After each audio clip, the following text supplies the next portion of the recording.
क्या कर रहा है तू यहाँ? अपनी खेत की मेड़ सही कर रहे हैं जो तुमने इतने सालों से बढ़ा के रखी हुई है। औकात में रहा अपने। औकात से ऊपर तो आप बोल रहे हो। एक तो हमारे खेत हड़प लिए, ऊपर से हमें धमकी दे रहे हो। साले दो कौड़ी के गुलाम। इधर ही क्या कर रहे हैं? छोड़िए छोड़िए ना।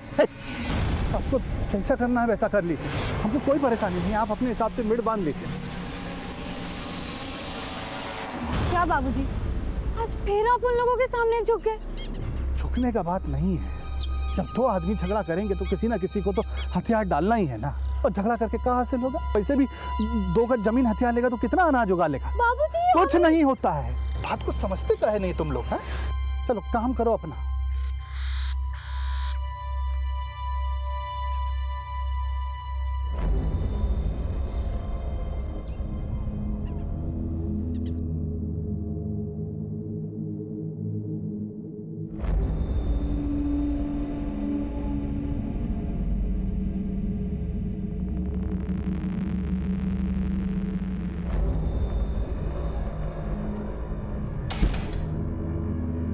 शोभा, क्या हुआ शोभा? नहीं, नहीं हुआ इस बार।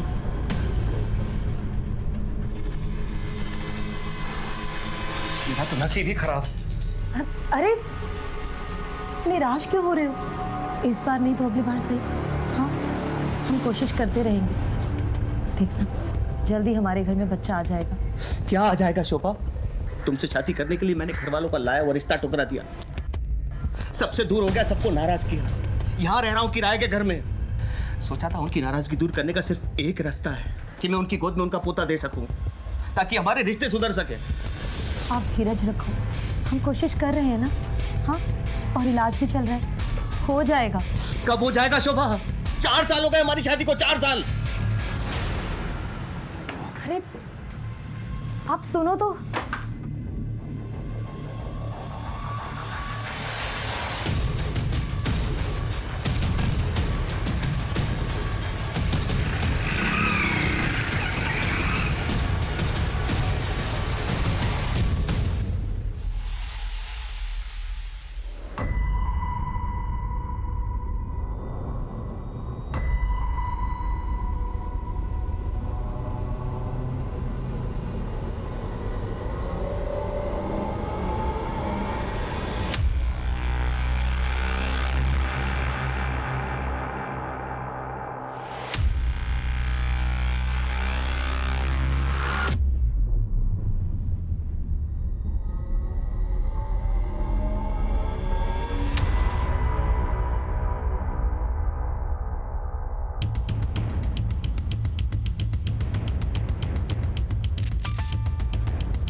अरे आप इतनी जल्दी घर आ गए?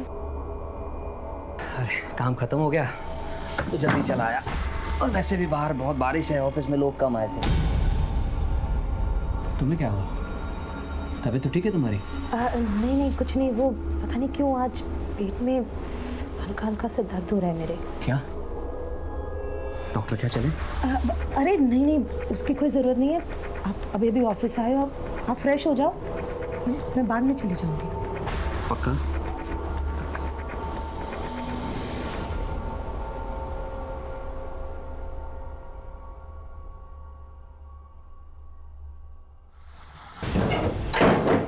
अरे अंदर कहाँ चले आ रहे हो? अरे कौन है? क्या बनता तू? चल भूसा बढ़ता तेरे खान में।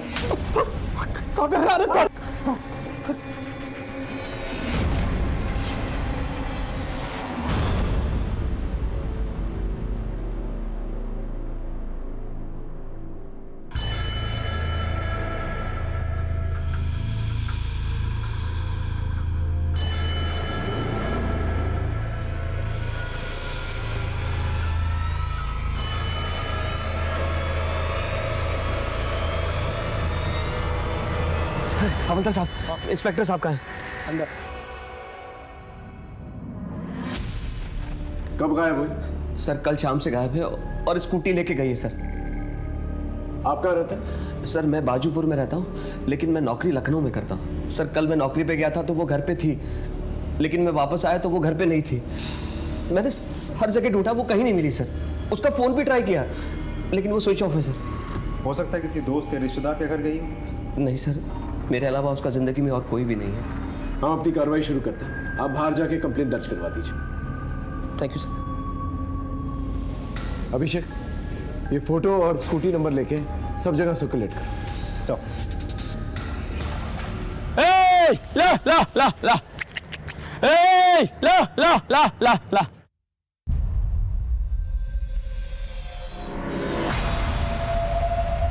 कौन कौन?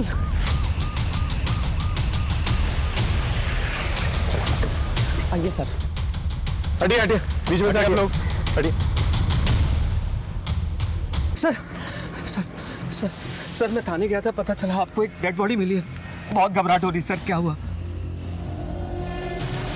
शोभा शोभा शोभा शोभा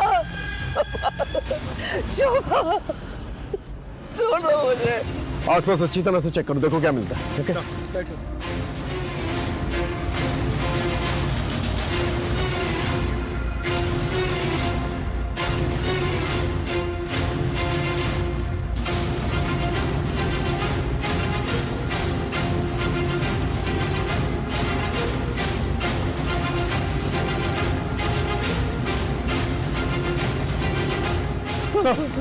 हाँ, ये टिफिन मिला दे।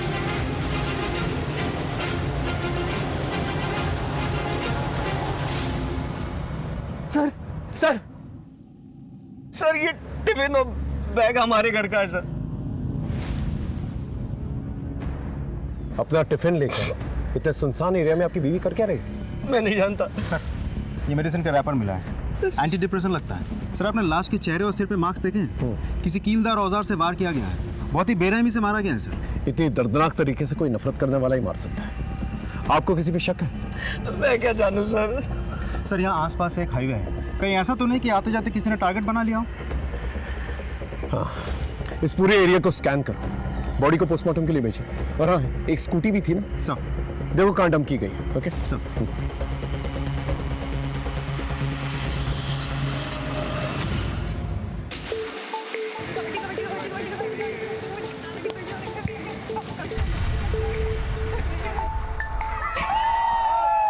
अब आखिरी खिलाड़ी बची है जिला परिषद टीम की काजल श्रीवास्तव। देखना है कि वो क्या कर पाती है। मैच तो लग रहा है जैसे महानगर स्कूल ने लगभग जीत ही लिया है। काजल रेखा के अंदर घुसी और देखते ही देखते आगे बढ़ रही है, काफी बहादुरी के साथ लड़ते हुए, हालात से समझौता ना करते हुए। काजल श्रीवास्तव बड़ी बहादुरी के साथ गेम चल रहा है। देखना है कि अब क्या होता है। और इसी के साथ काजल को चारों तरफ से सबने घेर लिया है। देखते हैं काजल क्या कर पाती है। एक तरफ जिला परिषद टीम की उम्मीदें लगी हुई है, दूसरी तरफ महानगर टीम पूरे जोश में लगी हुई है। अब देखना है क्या होता है। इसी के साथ काजल श्रीवास्तव ने एक साथ सबको ढेर कर दिया। जिला परिषद टीम की जीत दर्ज की गई है और आज की जीत का सेहरा जाता है काजल श्रीवास्तव को।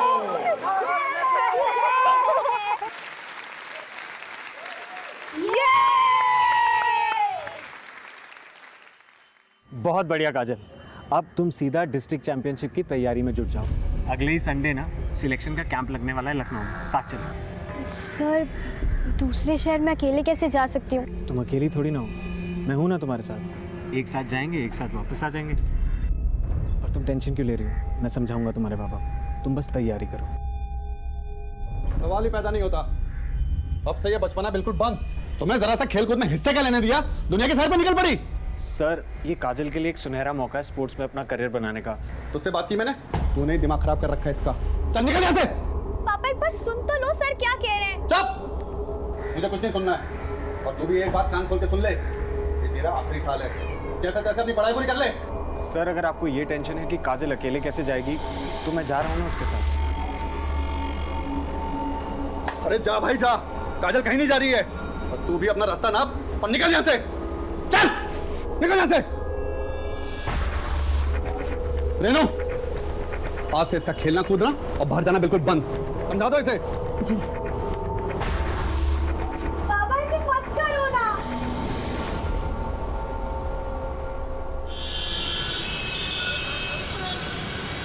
और भैया काम मिला कि नहीं? अरे भाड़ में गया ऐसा काम, ये लोग देंगे काम, एक दिन हम देंगे इनको काम, देखना। कमलेश खिलाना। उधार बहुत ज़्यादा हो गया है, पहले वो चुकता करो। रुक जा, देता हूँ। फिर रुक जाइए, चाय पीना बाद में।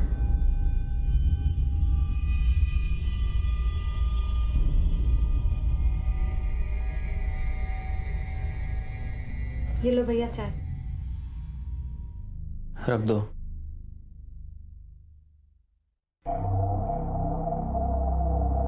कहाँ घूम रहे थे सुबह से? कितना फोन किया हम आपको। घूम नहीं रहे थे, काम के लिए गए थे। अगर इतने ही लायक होते तो हमें आज ये दिन नहीं देखना पड़ता। बड़े भाई है तेरे, बात करने का तरीका सीख ले पहले। हम वही तो कह रहे भैया, जिंदगी जीने का एक तरीका होता है, ऐसे कब तक चलेगा? बस कुछ दिन की बात है, हम सब सही कर देंगे। सिर ठीक कर दोगे? यही मर जाएंगे सिसक के भूखे प्यासे, अपने गांव अपनी मिट्टी से दूर। हमने कहा ना हम कुछ करेंगे, मतलब करेंगे। दिमाग मत खराब करो अब।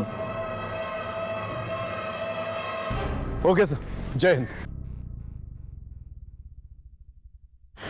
हाँ, हमारा अंदाजा बिल्कुल सही था। शोभा को नकल डस्टर यानी कि हाथ में भूजा जैसा कुछ पहन के बहुत ही बेरहमी से मारा गया। ये रही पोस्टमार्टम रिपोर्ट। सर, यहाँ तक कि स्कल में भी छेद हो गए हैं और वार करने वाला राइट हैंडेड है। यानी कि जिसने भी मारा है बहुत ही स्ट्रांग आदमी है, यहाँ तक कि हड्डी तक में भी छेद कर दिया। लेकिन इतनी बेरहमी से कोई मारेगा क्यों? विनोद कह रहा था कि शोभा का कोई भी नहीं है। मेरे अलावा उसका जिंदगी में और कोई भी नहीं है। इस पति पत्नी के रिश्ते के बारे में पता करें। ये जानना बहुत जरूरी है कि आखिर शोभा से नफरत कौन कर रहा है। साहब, शोभा अक्सर दोपहर में स्कूटी से कहीं जाती थी।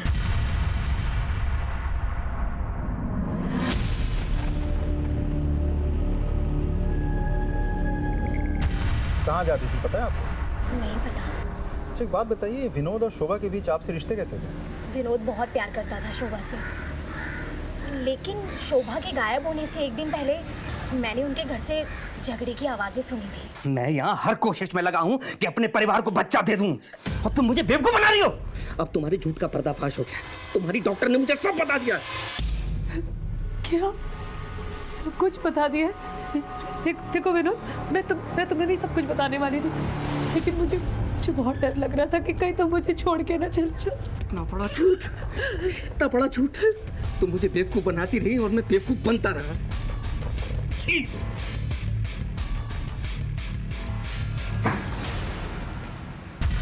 विनोद ने अपने परिवार से लड़के शोभा से शादी करी थी। इसके लिए परिवार में अलगाव रहता था, और अब शोभा माँ भी नहीं बन पा रही थी, इसलिए दोनों बहुत दुखी रहते थे। लेकिन इस बात को लेके झगड़ा उसी दिन हुआ था पहली बार। ये विनोद के परिवार वाले कहाँ रहते हैं?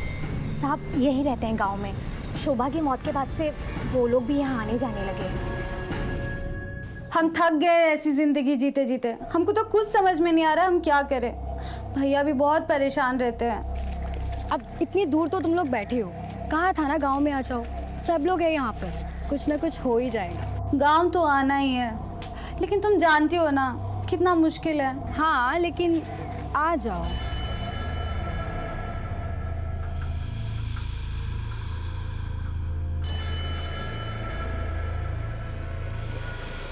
अच्छा, मैं तुझे बाद में कॉल करती हूँ। हाँ हाँ ठीक है।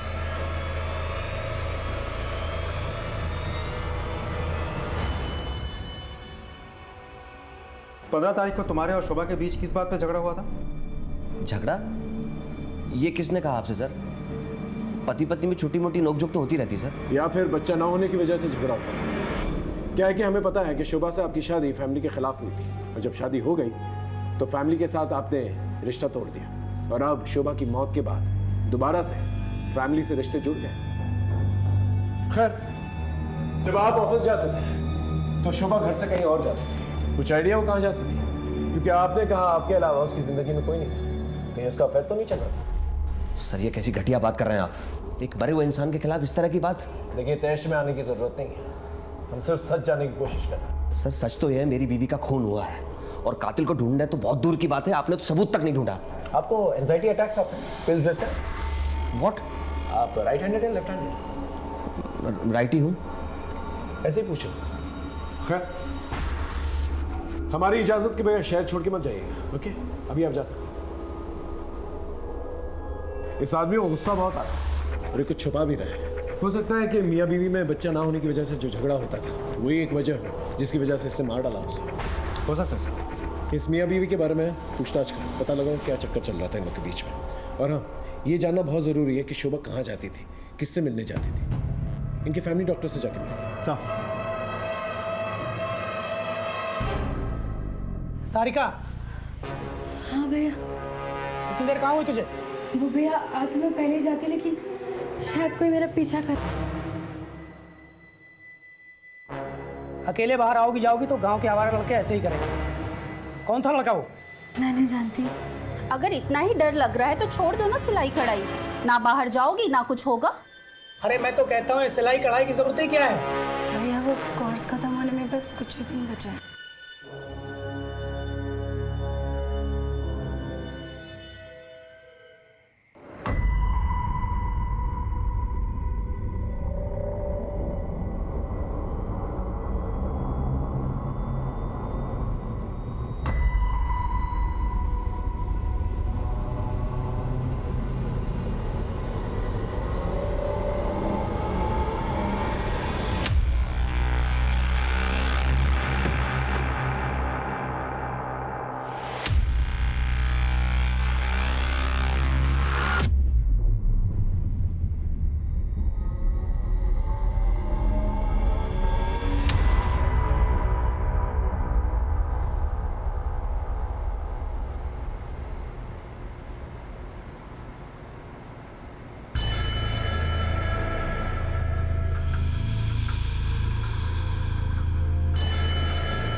जी सर, शोभा मेरे पास आई थी कुछ ही दिनों पहले। उसके पेट में किसी तरह का इन्फेक्शन हुआ था। मैंने कुछ टेस्ट किए और उनकी रिपोर्ट्स भी चेक की। रिपोर्ट्स चेक करने के बाद मुझे पता चला कि शोभा अपने पति विनोद को धोखा दे रही है। कैसा धोखा? दरअसल सर, शोभा पहले से एक बच्चे की माँ थी और उसके बाद उसकी बच्चेदानी निकाली जा चुकी थी, जिसकी वजह से वो दोबारा प्रेग्नेंट नहीं हो सकती थी। मैंने शोभा से इस बारे में बात भी की थी।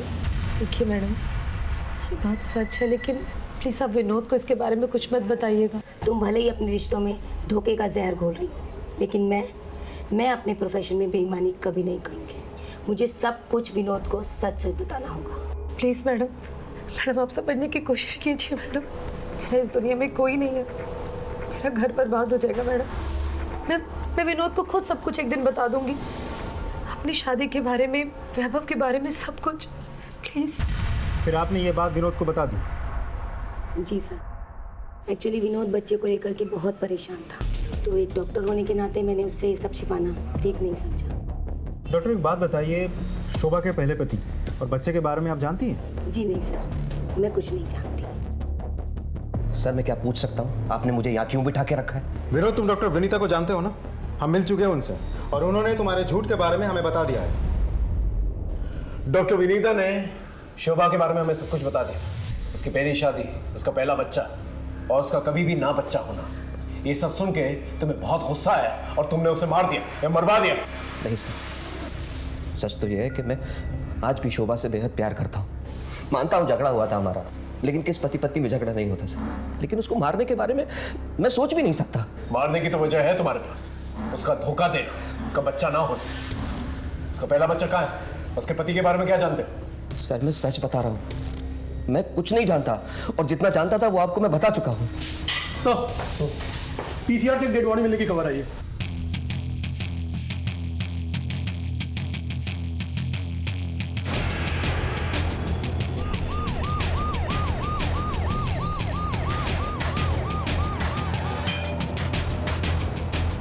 चलिए हटिए, साइड हटिए सर। आसपास चेक करो, देखो क्या मिलता है। सर इस लड़की को भी लगभग वैसे ही मारा गया है। नकल डस्टर से चेहरे पे वार किए गए हैं और ये निशान देखिए सर, लगता है शायद उसके बाद किसी ने गला दबा दिया हो।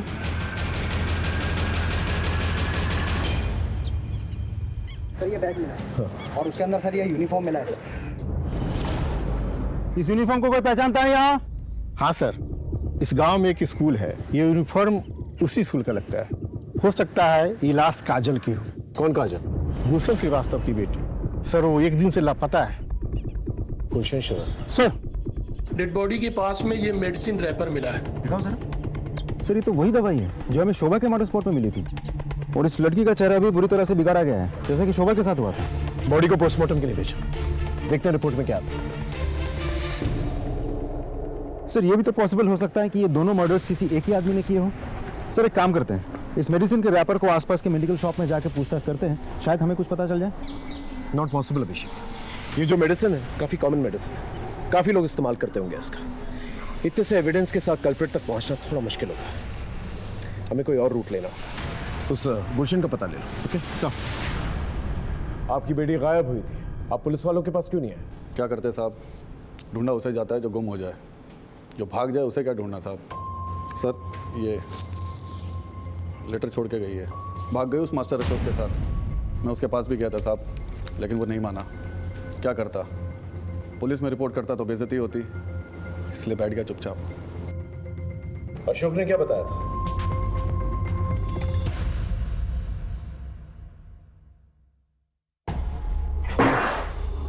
अशोक,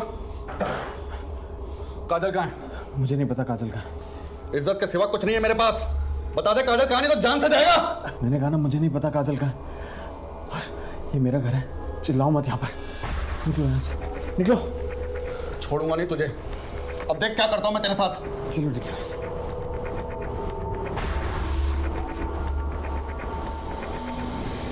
कहाँ रहता है ये कोच?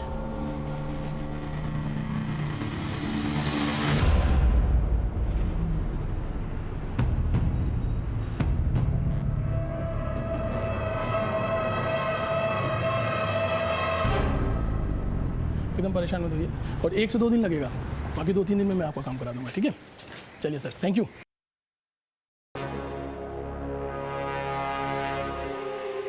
जी बताइए। सर अगर कोई पीछा कर रहा हो तो कंप्लेंट कहाँ लिखानी है? यही पुलिस स्टेशन में। वैसे कौन पीछा कर रहा है? सर पता नहीं। उसका हुलिया याद है जिससे हम उसका स्केच बनवा सकें? नहीं सर। आप परेशान मत हो, एक हेल्पलाइन नंबर है, आप इसको नोट कर लीजिए। Thank you.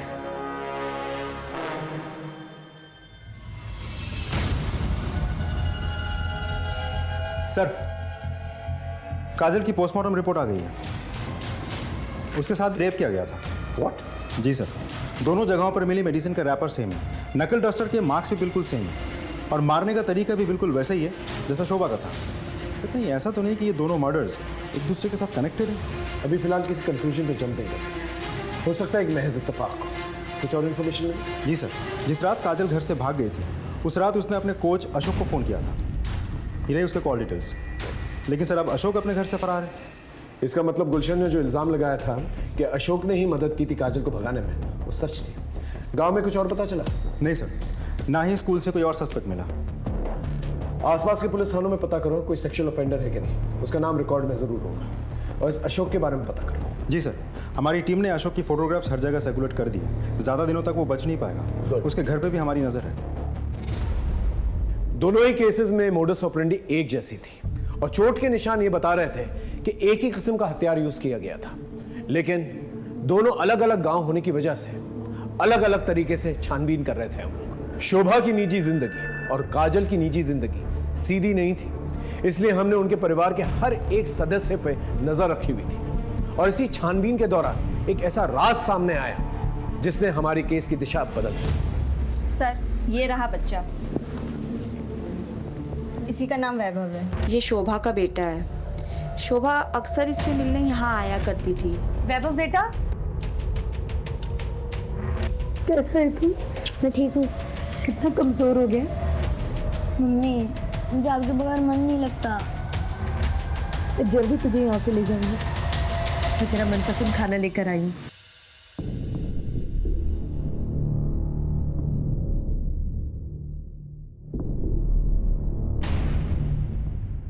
सर, शोभा ने कहा था कि उसने अपने पति से बात किया है कि वो इसे अपने साथ लेकर जाएंगे।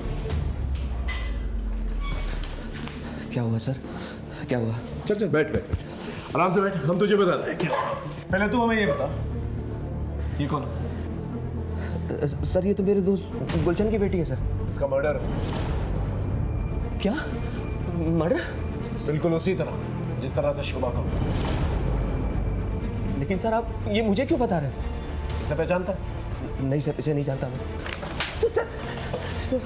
ये शोभा का बेटा है जिसकी वजह से तूने शोभा को मार दिया। सर सच सच बता, उस दिन क्या हुआ? सर मैं कसम खा रहा हूँ, मैं नहीं जानता था ये शोभा का बेटा है सर। उस दिन हॉस्टल जाते वक्त उसने हॉस्टल की वार्डन को सब कुछ बता दिया था कि उसने तुझे सब कुछ बता दिया। सर वो मेरे दिमाग से निकल गया। बताया था उसने सर मुझे, मैं भूल गया था सर। मुझे माफ कर दो विनोद, मैंने तुमसे कुछ झूठ नहीं बोला, सिर्फ सच छुपाया विनोद। मेरी शादी पूरी तरह से बर्बादी थी। फिर तुम वैभव को अपना लो विनोद, प्लीज। मैं वैभव को तुम्हारी वास्ते आती हूँ विनोद। देखो मना मत करना विनोद। लेकिन मैंने उससे ये कभी नहीं कहा था कि मैं उसे अपना लूंगा या वो उसे घर ले आए। तूने कहा नहीं, करके दिखाया। इसलिए जब शोभा बाहर निकली तूने उसे मार दिया या मरवा दिया ताकि ना रहे वैभव और ना रहे वो, और तू दोबारा अपने माँ बाप की मर्जी से शादी कर सके। सर चाहे तो आप सारी जिंदगी के लिए मुझे जेल में डाल दीजिए। मैं आखिरी वक्त तक यही कहूंगा कि मैंने शोभा को नहीं मारा, नहीं मारा, नहीं मारा।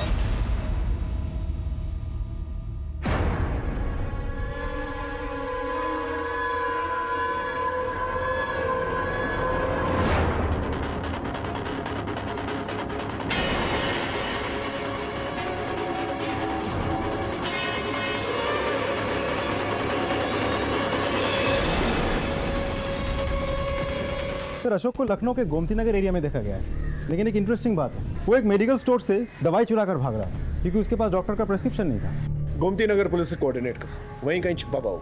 जी सर, हमारी खबरें टीम और पुलिस टीम दोनों ही उसके पीछे पड़ी है। ज़्यादा दिनों तक चुप नहीं, हमारी गिरफ्त है, लेकिन फिर भी हम उससे कुछ उगलवा नहीं पाए। अब देखते हैं काजल का मर्डर सस्पेक्ट क्या करता है।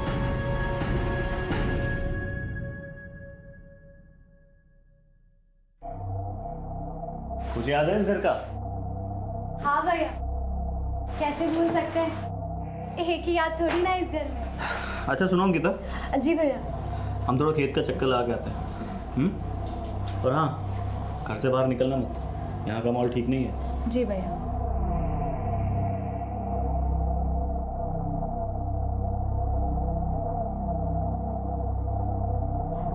अच्छा चलो गैस करो हम कहाँ हैं?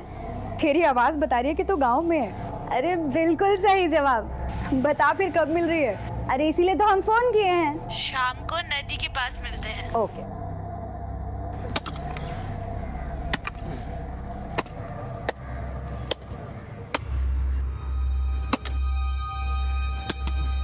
अरे श्याम। अरे प्रणाम चाचा। कब आए? बस अभी आए। ये जो कुछ बचा है अपना उसे बटोरने के लिए। बहुत अच्छा बेटा, ये जमीन बनाओ और अब यही रहो। यही सोचा है अब।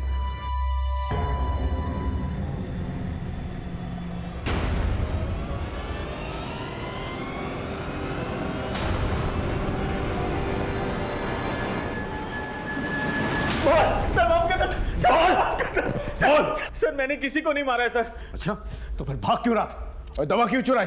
सर मैं अस्थमा का पेशेंट हूँ, मर जाता अगर ये दवा नहीं चुराता। और वो मेडिकल वाला प्रिस्क्रिप्शन मांग रहा था। और रहा सवाल भागने का, तो गुलशन जी को शक था कि काजल को मैंने भगाया। और जब काजल की लाश मिली तो मैं डर गया कहीं गुलशन जी मुझे ना फंसा दे, इसलिए मैं भाग रहा था सर। तो उस रात काजल ने फोन क्यों किया था? हाँ सर ये बताने के लिए कि वो घर से भाग रही है। कैंप के लिए भागने वाली लड़की कैंप तक नहीं पहुंची।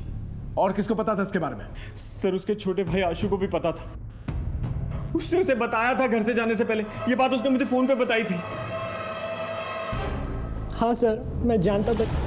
दीदी, ये जो तुम कर रही हो ना, बिल्कुल ठीक नहीं है। मैं जा रहा हूँ बाबा को उठाने के लिए। आशु देख, अगर तूने पापा को कुछ भी कहा तो तू मेरा मरा हुआ मुंह दिखेगा। इतनी मुश्किल से ऐसा मौका हाथ लगाए तो वो दिन की तो बात है, मैं आ जाऊंगी वापस। पापा की जितनी मार खानी होगी ना खा लूंगी, लेकिन तू चुप रहना। खा मेरी कसम, तू बाबा को कुछ नहीं कहेगा। मुझे लगा था कि दीदी 2 दिन में वापस आ जाएंगी। दीदी तो वापस आए नहीं, और बाबा इतना गुस्सा थे कि अगर मैं उन्हें बताता कि मुझे पता है कि दीदी कहाँ है तो वो मुझे जिंदा नहीं छोड़ते। इसलिए मैंने उन्हें कुछ भी नहीं बताया।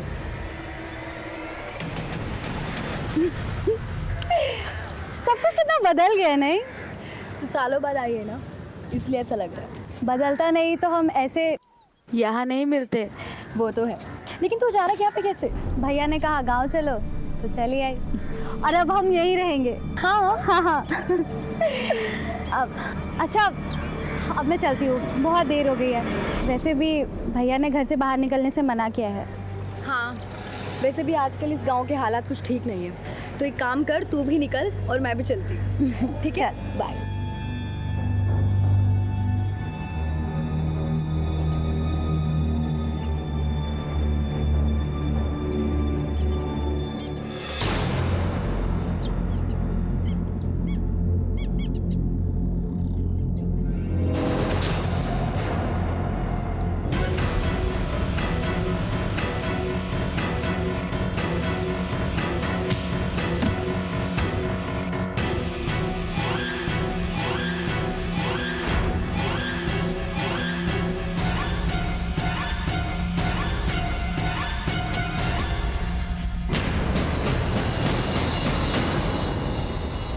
इधर आ। जी सर। इतनी रात को कहाँ जा रहा है? घर जा रहे सर। वैसे यहाँ आसपास खतरा बहुत है, कर क्या रहा है यहाँ पर? आगे आगे खेत है हमारे सर, वो देरी हो गई आज। चलो ठीक है, गाड़ी में बैठ जाओ, छोड़ो तो। जी जी सर।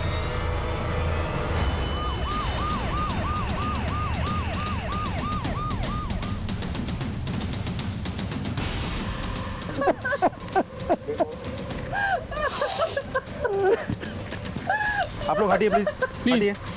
साइड में, साइड।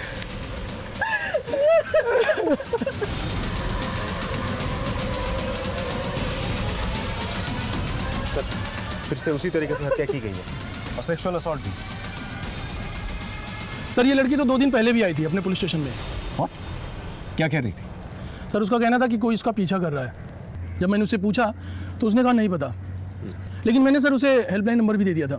वो कह रही थी कि कोई उसका पीछा कर रहा है, लेकिन हमने कोई ध्यान नहीं दिया। कुछ बताया आप लोगों को कि कौन था वो? किसी की दुश्मनी थी उसकी? कुछ नहीं पता हम लोगों को। सर, ये रैपर मिला। सर, ये रैपर देखिए, बिल्कुल ऐसा ही मेडिसिन का रैपर हमें शोभा के मर्डर स्पॉट पर भी तो मिला था। जिस बेरहमी से मारा गया ऐसे किसी साइको किलर का ही काम हो सकता है। या तो ये तीनों की तीनों मर्डर्स जो हैं कनेक्टेड है, या फिर अनफॉर्चुनेटली ये तीनों की तीनों वो साइको किलर की नजर में आ गए। पॉसिबल है सर, क्योंकि सिर्फ मर्डर करना या रेप करना उसकी मंशा नहीं हो सकती। अब लगने लगा है कि किलर हमें चुनौती दे रहा है और हमारी हर एक मूवमेंट पे नजर रखा। सर, कल शाम में जब मैं इधर पेट्रोलिंग पर था तभी उधर से एक आदमी आ रहा था। कौन था? सर, उसने ये सब तो नहीं बताया, लेकिन उसने एक बात बताई थी कि उसका आसपास के एरिया में ज़मीन है। इस पूरे एरिया में जितने लोगों की ज़मीन है ना, उन सब से पूछताछ करो और उस आदमी के बारे में ही पता करो, शायद उसे कुछ पता। खैर, इसकी फोटो लो और आसपास के एरिया में पूछताछ करो। ये कह रही थी कोई इसका पीछा कर रहा है, पता करो, शायद किसी ने कुछ देखा। ओके, और बॉडी को पोस्टमार्टम के लिए भेजो।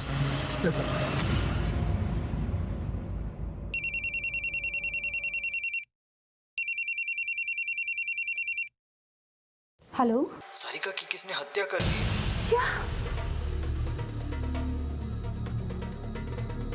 अंकिता, क्या हुआ? अच्छा, हम कुछ काम से बलरामपुर जा रहे हैं, कल सुबह तक आ जाएंगे। अंकिता, हम तुम्हारे लिए कुछ लाए हैं, ये देखो।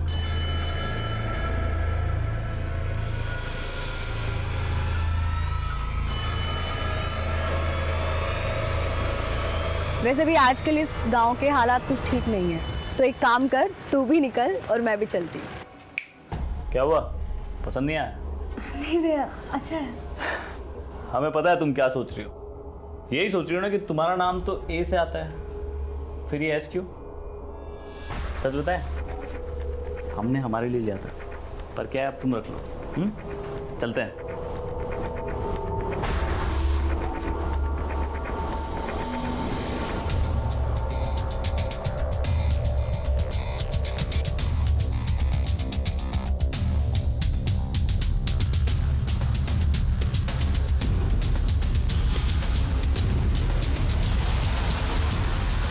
सर उस एरिया में नदी के किनारे तक कुल 25 लोगों की ज़मीनें हैं।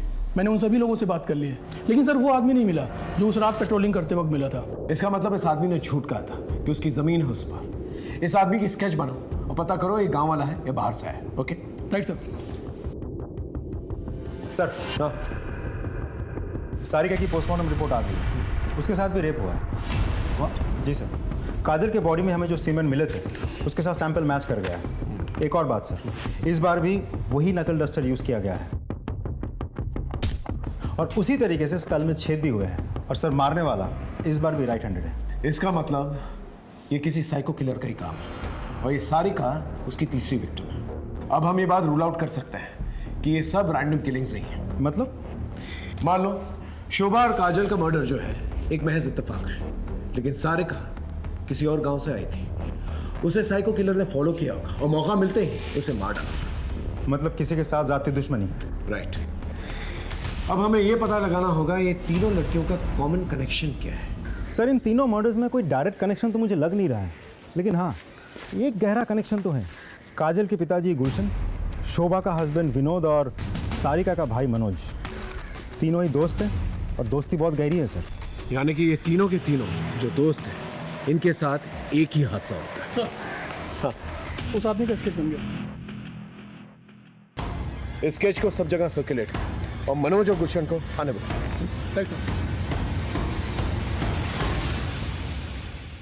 तुम तीनों से जो सवाल मैंने अलग अलग पूछा था अब साथ में मिलकर पूछ लो। तुम तीनों का कोई तो दुश्मन है जो तुम लोगों से दुश्मनी निकाल रहा है। कुछ आइडिया कौन है वो? नहीं है। इसे पहचानते हो?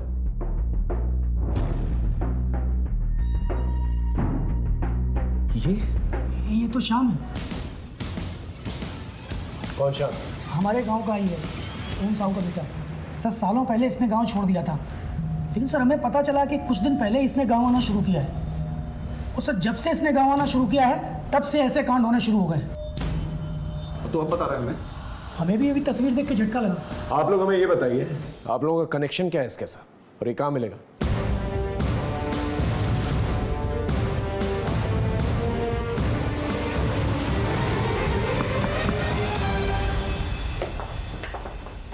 भैया घर पर नहीं। तो मैं कैसे मालूम तुम्हारे भैया से मिलना है?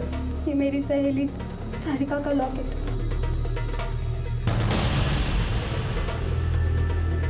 ये लॉकेट तो सारिका का है। शाम का है? भैया बलरामपुर। बलरामपुर? बलरामपुर में तो मेरी बहन स्नेहा रहती है, मैंने बताया था ना आप लोगों से। चलो बलरामपुर सब।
बहुत हो गया तेरा वेश, अब चल।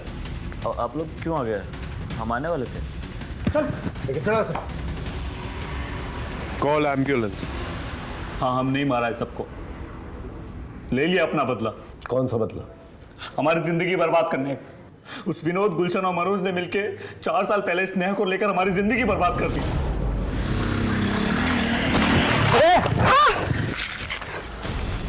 ये क्या कर दिया तुमने? हमें जानबूझ के नहीं किया, वो गलती। क्या हो रहा है? क्या स्नेहा तुम क्या कैसे? भैया इसने मुझे छेड़ा है। नहीं, अपनी जात और औकात दोनों भूल गए। भैया आपने तो बचाया इसे बाइक से। दो इसे दो मनोज भाई। एक और दो।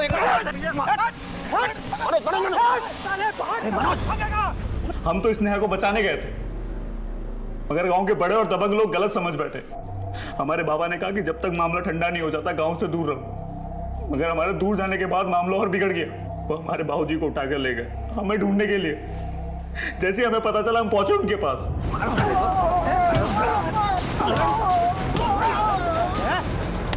साले को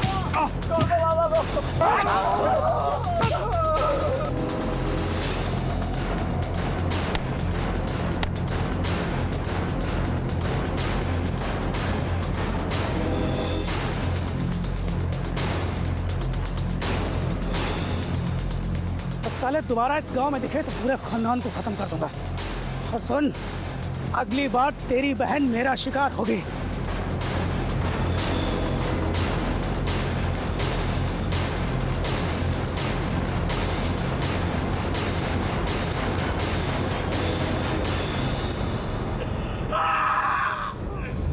मारपीट से ज्यादा उन्होंने हमारे बाबा की दिल पे चोट पहुंचाई। एक चींटी नहीं मारी थी उन्होंने, जानवरों जैसा व्यवहार किया उनके साथ। हमारे बाबा की आत्मा तो उसी दिन मर गई थी, वो तो बस जी रहे थे। हड्डियां पकड़ ली थी उन्होंने, एक दिन से सक के दम तोड़ दिया।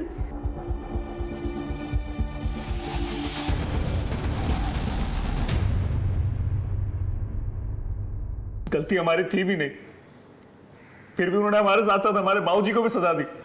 तभी हमने सोच लिया कि बदला तो लेंगे। बदला लेना ही तो गुलशन, मनोज और विनोद से ले। उन 3 निर्दोष औरतों ने क्या किया? ये बात आप उनसे जाके पूछो ना। अगर उन्हें कोई बात करनी थी तो हमसे क्यों नहीं की? हमारे निर्दोष बाप को क्यों घसीटा बीच में? हम भी जताना चाहते थे उन्हें कि अपने सामने अपनों को मरता हुआ देख के कैसा लगता है। इसीलिए सबसे पहले हमने विनोद की बीबी शोभा को मारा, फिर गुलशन की बेटी काजल को, फिर मनोज की छोटी बहन सारिका को, और फिर स्नेहा को। हमारे बाबा के आत्मा को अब शांति मिल गई होगी। अब आप हमें फांसी दो या जिंदगी भर जेल में रखो, कोई फर्क नहीं पड़ता। फांसी तो तुझे होगी, लेकिन एक बात बता देता हूं तुझे, तूने जो किया है ना, उसकी वजह से तेरे बाबा की आत्मा को कभी भी शांति नहीं मिलेगी।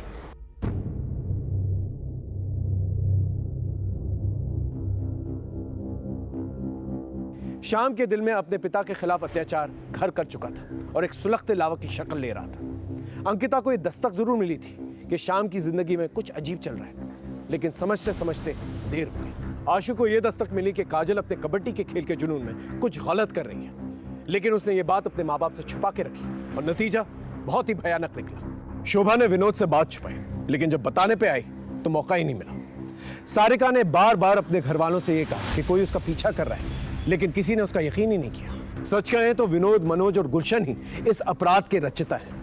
उन्होंने बिना सच जाने कानून को अपने हाथ में लिया और एक ऐसा बीज बोया जिसने तबाही मचा दी। दस्तक होती जरूर है, चाहे वो जोरदार हो या खामोश। उसे सुने, समझे और सतर्क रहें। फिर मिलेंगे एक नए केस के साथ। तब तक देखते रहिए क्राइम पेट्रोल दस्तक, क्योंकि मकसद बताना नहीं, बचाना है। जय हिंद।